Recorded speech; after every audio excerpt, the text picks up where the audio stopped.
Et nous recevons l'homme au cœur de la candidature de Valérie Pécresse, Éric Ciotti, toujours à droite sur la photo, évidemment. Éric Ciotti, bonsoir. Pas toujours. Assez à droite quand même. Vous allez nous donner la preuve ou le démenti. Vous revenez de Grèce où vous étiez avec Valérie Pécresse. Voyage entre autres sur le thème de l'immigration, on en parlera. C'est un moment clé évidemment dans la rivalité avec Marine Le Pen, avec Éric Zemmour et d'autres sans doute. Surtout avec Emmanuel Macron.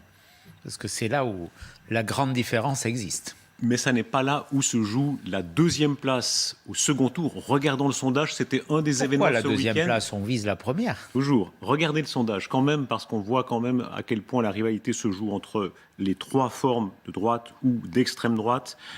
Marine Le Pen, Éric Zemmour, Valérie Pécresse. On voit que à 17%, on est à 17%, c'est bien, c'est pas bien, c'est décevant. Écoutez, aujourd'hui, très clairement, un peu plus d'un mois après le Congrès qui a vu face à moi la victoire de Valérie Pécresse, Valérie Pécresse est en mesure d'être au second tour et au second tour de battre Emmanuel Macron. C'est ça l'essentiel. Je vous ai dit il y a quelques instants... Si elle y arrive, pour l'instant, on le voit là sur ce sondage, il faut encore qu'elle se débarrasse de Marine Le Pen. Ça n'est pas le cas du tout. Est-ce que ça n'est pas décevant ? Les sondages aujourd'hui, il faut relativiser. On voit très bien que les élections, elles se jouent de plus en plus tard. Vous en avez donné un tout à l'heure où elle était en tête donc, du premier tour. Dans le débat qui oppose, que vous voulez voir opposé à Marine Le Pen ou Éric Zemmour. Moi, je dis très clairement... Et j'ai lancé un appel à tous les électeurs de droite, y compris ceux qui ont voté pour moi. Si on veut battre Emmanuel Macron, il n'y a qu'une candidate qui peut le faire aujourd'hui. Le reste, c'est des candidatures quelque part de témoignage. La seule qui peut battre Emmanuel Macron, si on veut une vraie rupture, un vrai changement, si on veut interrompre le déclin du pays, c'est Valérie Pécresse, il n'y a pas d'autre solution. Le point de comparaison, c'est 2017. François Fillon, avec tous les ennuis qu'il avait, pour ne pas employer un mot plus vert, il était à 20%. Vous sortez d'une primaire a priori réussie, soudée, et vous êtes bien en dessous, très en dessous en tout cas.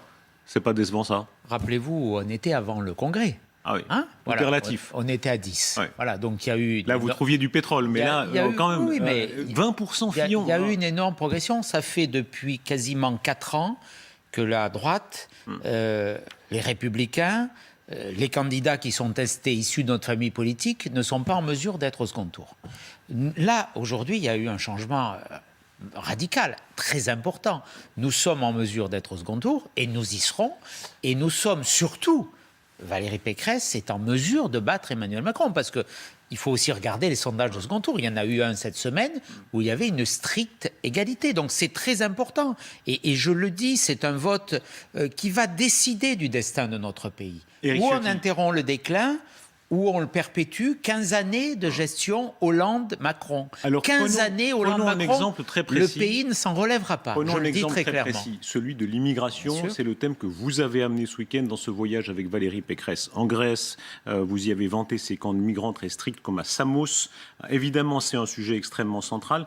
Et pourtant, on voit bien ces pays font mine de ne pas voir les migrants qui continuent à aller... Est-ce que ce n'est pas une illusion que ces pays soient des modèles qui continuent à venir vers la France, notamment alors que depuis tant d'années, la droite et la gauche a dit on va enfin résoudre le problème de migration? On est allé à la rencontre d'un gouvernement et du Premier ministre grec que l'on a rencontré avec Valérie Pécresse vendredi, M. Mitsotakis, qui a eu des résultats extraordinaires. Il a fait diminuer l'immigration par 20 en quelques mois. Aujourd'hui, dans le camp de Samos, dans lequel nous nous sommes rendus, il y a environ 450-500 migrants, et il y en avait 9000 sous l'aune du gouvernement socialiste. Éric Ciotti, des bons résultats, pour son pays peut-être, mais pour l'immigration en Europe, vous connaissez très bien la réalité.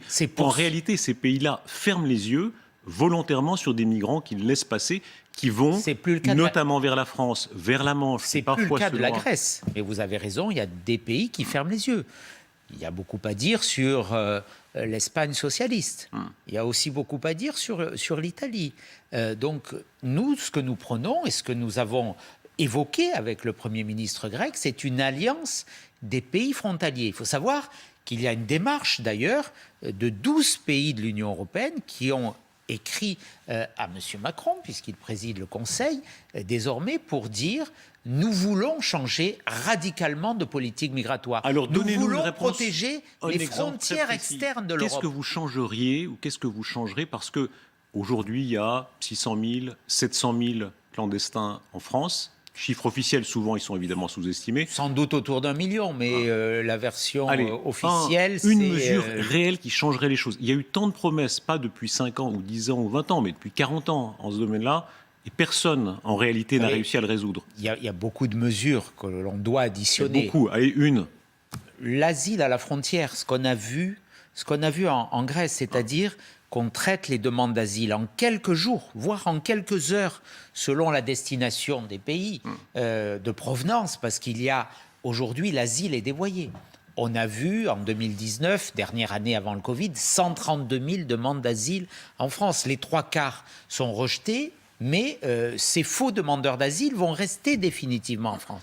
Donc nous, ce que nous disons, c'est qu'il faut, comme c'est le cas en Grèce, qu'il y ait des demandes qui soient examinées avant que les demandeurs n'arrivent en Europe, parce que dès qu'ils ont mis un pied en Europe, c'est beaucoup trop tard. Donc, asile à la frontière, première mesure. Des mesures beaucoup plus fortes aux frontières nationales, ça changerait réellement, parce que sinon les pays, vous le savez bien, sont assez contents de laisser passer. Est-ce que ça, vous y êtes favorable? Bien sûr. Moi, je crois Sous quelle forme, pardon? Il y aurait des rétablissements aux frontières nationales? Il faut revoir l'accord cadre de Schengen. Il faut protéger, c'était l'objet de notre déplacement, beaucoup mieux les frontières externes. Frontex l'Union européenne a annoncé le recrutement de 10 000 gardes frontières dans Frontex. Aujourd'hui, sur la catégorie 1, on n'est qu'à 600. Donc il y a encore une marge importante. Frontex fait un bon travail. Il repousse notamment les arrivées de migrants qui sont envoyés depuis la Turquie. Et avec des bateaux turcs, c'est le paradoxe, qui aujourd'hui favorise l'entrée des migrants en Europe. Donc il y a cette réalité. Et puis après, il faut qu'on ait des mesures sur l'expulsion. S'il y avait 2 catégories de mesures, moins de naïveté sur l'asile, la mise en place de centres de rétention. Parce que lorsqu'on arrive en France et qu'on demande l'asile, notamment lorsqu'on provient d'un pays où il n'y a pas de menace, ou que c'est un pays qui n'est pas une dictature, il faut que ces personnes, dans l'attente de la décision qui est administrative, devant l'OFPRA ou la Cour nationale du droit d'asile, soient placées en rétention. Est-ce qu'on peut... Puisque si leur demande est rejetée, afin qu'ils puissent être expulsés. Et puis, il faut aussi que le délit de séjour illégal soit rétabli, qu'on place beaucoup plus de personnes en rétention et une pression sur les pays d'origine pour qu'ils acceptent leurs ressortissants. Et vous savez, ça qu'on aussi, appelle les laissez-passer à obtenir.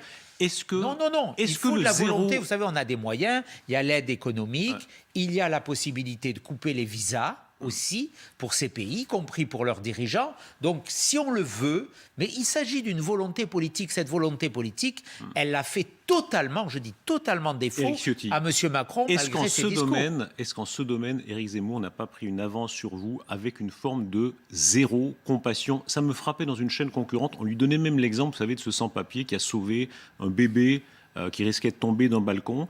Et tous les hommes politiques disent « oui, mais quand même, là, on fait une exception ». Lui, il disait non, on le renvoie comme les autres. Est-ce que vous seriez aussi dur, par exemple? Nous, ce que nous prenons, ce que je n'ai pas répondu. Est-ce que vous seriez aussi dur que lui et vous diriez aussi, même quelqu'un, un héros comme ça, on le renvoie? Derrière ce que l'on regarde des fois comme un phénomène global et qui existe, cette forme d'invasion migratoire, bien sûr, il y a des personnes.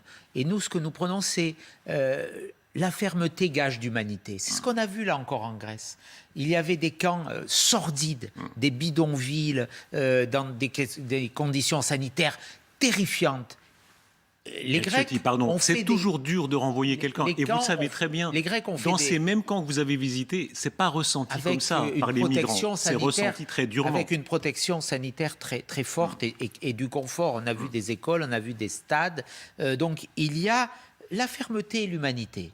Mais arrêtons avec la naïveté, parce que c'est la naïveté qui conduit à nourrir les réseaux de passeurs, ceux qui payent et qui font payer les migrants quelquefois 5 à 10 000 euros. Vous savez, on nous a expliqué aussi qu'il y avait des réseaux de faux étudiants qui arrivaient depuis des pays d'Afrique, qui arrivaient en Chypre, à Chypre notamment, et qui se voyaient demander 5 000 euros. Et depuis Chypre, ils étaient en Europe et ils accédaient aux pays de l'Union européenne, à la France ou à la Grande-Bretagne. Éric Ciotti, donc il faut rompre avec la naïveté. À votre place se trouvait Mais il y a du cœur aussi, bien sûr. Guillaume Pelletier, transfuge des Républicains, parti de chez vous, le mois passé encore.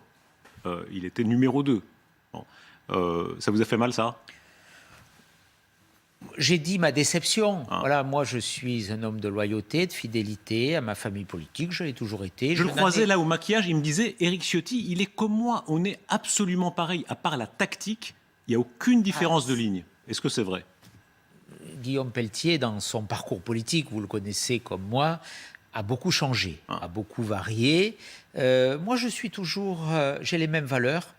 Et j'ai les mêmes appartenances et j'ai les mêmes loyautés. Je crois que c'est important, la loyauté, la fidélité en politique. Eh bien, moi, c'est ce qui me guide et je suis déçu, bien sûr, par l'attitude de Guillaume Pelletier, parce que c'est une attitude qui va affaiblir notre possibilité de battre Emmanuel Macron. Je le dis, moi je lance cet appel à tous les électeurs de droite. Et lui, son attitude, elle va nous fragiliser, bien sûr. Un soupçon récurrent veut, en ce moment, vous me direz si c'est vrai ou faux, que vous aidiez en douce le parti d'Éric Zemmour d'obtenir des parrainages de maires parce que, mécaniquement, ça vous servirait d'avoir un Éric Zemmour qui prend des voix à Marine Le Pen pour être sûr que Valérie Pécresse soit au second tour. Est-ce que c'est vrai? Est-ce que c'est faux? C'est faux. Mais je souhaite très clairement qu'Éric Zemmour puisse être candidat parce que... C'est faux, et il le sera. Tout maire LR qui offrirait son parrainage à Éric Zemmour serait exclu? Non. Non, nous l'avons dit très clairement. Parce que c'est pas incohérent, là. Il y a une différence entre le soutien, qui est un soutien politique, et le parrainage qui est la liberté de voir concourir dans la démocratie, si vous dites je ne souhaite pas, mais il n'y a pas de sanction. Je vous fais part. S'il n'y a pas de sanction, pardon. Je vous fais part de ma position. S'il n'y a pas de sanction, le fait est nul. Vous ne croyez pas qu'il y aurait un malaise dans la démocratie si des candidats qui aujourd'hui dans les sondages sont donnés à plus de 10%, que ce soit Éric Zemmour, Marine Le Pen ou Jean-Luc Mélenchon, j'ai la même attitude, et qu'il y a des maires qui souhaitent que le débat démocratique s'exprime. En tout cas, personnellement, je suis contre cette forme de sanction. Je partage ce point de vue avec Gérard Larcher qui l'a dit. Est-ce qu'il n'y a pas là quelque chose d'incestueux? On a sur ce plateau reçu des membres... Savez, je suis persuadé Laissez-moi poser ma question quand même. Allez-y. Des membres sur ce plateau, des LR. Antoine Dier, ça n'est pas connu peut-être du très grand public, mais c'est une figure très importante du camp Zemmour. Il a sa carte des Républicains et il est figure du camp Zemmour et apparemment ça ne vous pose pas de problème. Vous ne le connaissiez pas. Moi non plus. Bon, donc c'est normal d'après vous ou bien c'est intenable? Aujourd'hui, c'est incohérent, bien sûr. Mais il n'y a pas de sanction non plus, on ne retire pas sa carte. Ils se sont exclus d'eux-mêmes. Voilà, on a un candidat qui a été désigné, une candidate en l'occurrence, qui a été désignée par notre Congrès, par tous les militants. Et il n'y a qu'un candidat. Et ceux qui ne soutiennent pas ce candidat dans notre famille politique, comme l'a fait Guillaume Pelletier, bien entendu, de façon automatique, ça n'exclut. Mais après, je voulais rajouter simplement, vous savez, cette affaire de parrainage, c'est de la communication électorale. Voilà. Il bluffe? Tout le monde les aura? Tout le monde, bien sûr, tout le monde aura ses parrainages. Tout ça, c'est assez traditionnel. D'ailleurs, si vous remontez un peu en arrière, c'est un peu un jeu de certains candidats. Le Pen père a eu de vrais problèmes parfois. De se victimiser. C'était en 81. Quoi qu'il en soit. Depuis 40 ans, il n'y a pas eu ce type de problème. Parlons de votre candidate. Grande habileté de votre part. Je ne vous compare pas aux mafieux, mais les mafieux disent ça. Quand on est avec un ancien adversaire, on se colle à lui, c'est la meilleure des stratégies. Vous êtes là, toujours, maintenant. Le prince consort, disait un journal, attention au jeu de mots, mais ce côté, vous êtes toujours là, à côté de la candidate, c'est-à-dire la caution de droite. Votre regard sur Valérie Pécresse, y compris sur la forme, vous savez combien ça compte? On l'a vu sur ce plateau tout à l'heure, beaucoup disent candidate extrêmement solide, qui a fait ses preuves en d'autres occasions, mais des faiblesses de forme qui la pénalisent. C'était notamment cette vidéo cette semaine qui a été postée, puis retirée. Regardez-la avec nous.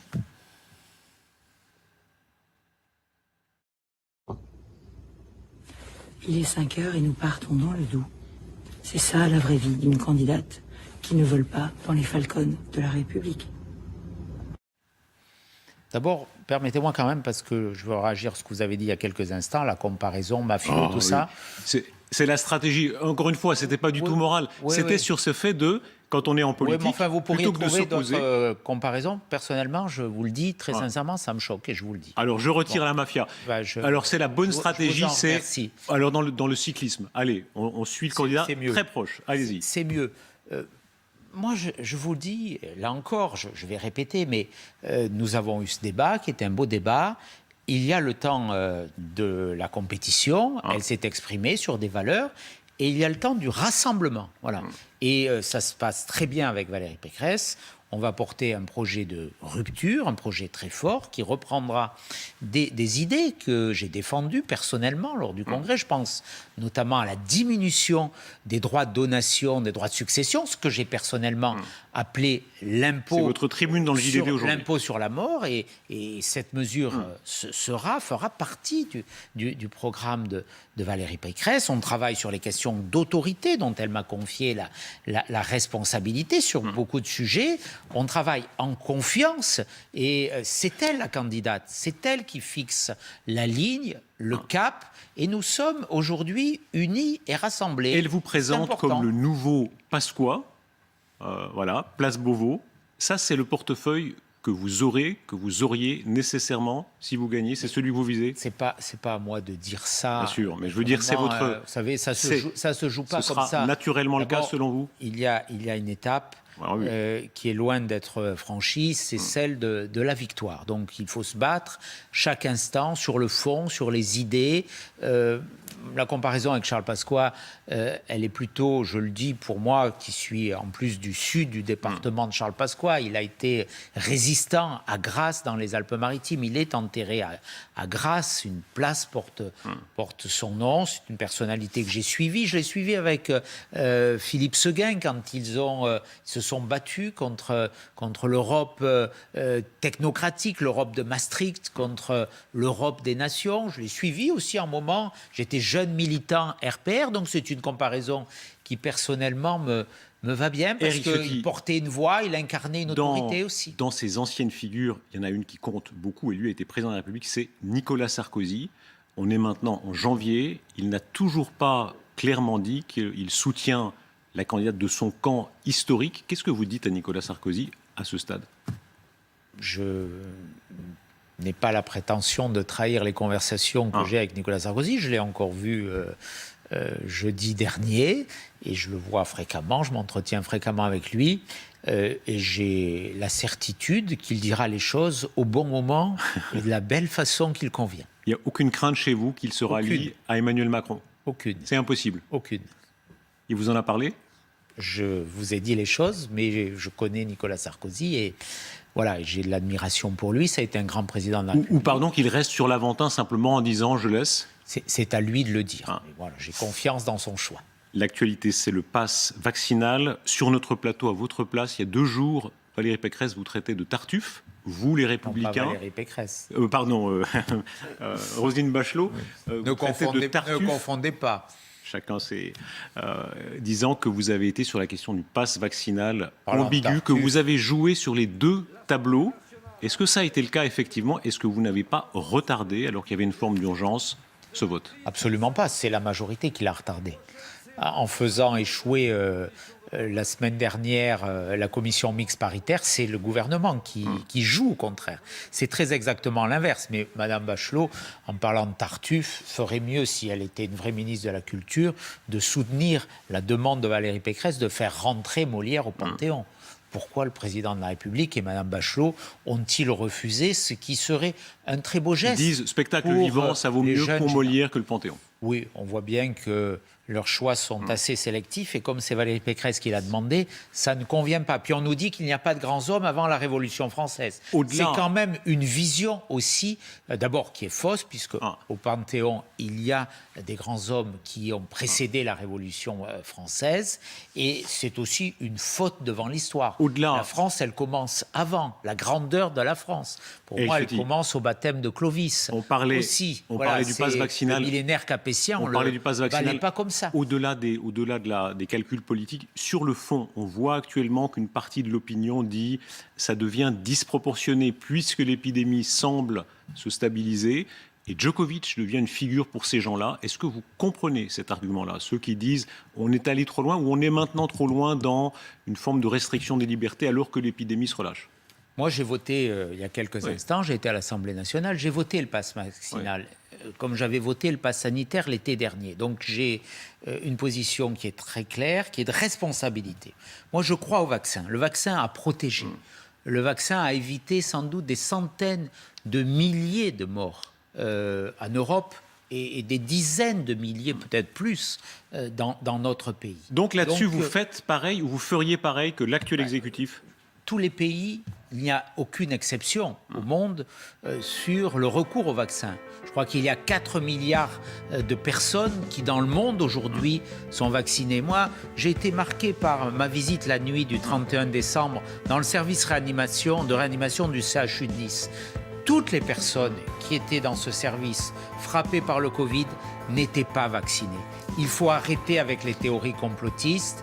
Alors après, on voit bien que ce qui a altéré aussi la crédibilité, c'est un peu le grand n'importe quoi qu'a fait le gouvernement. On l'a vu sur l'école, la désorganisation totale, des messages contradictoires sur les masques, le retard sur les FFP2. Là, maintenant, on fournit des FFP2 aux enseignants, mais pourquoi cela n'a-t-il pas été fait plus tôt? Donc chaque fois, on a un peu un temps de retard. Mais sur la vaccination, moi, je dénonce ceux qui ont joué pour des raisons politiciennes avec la vie des gens. Il faut de la responsabilité.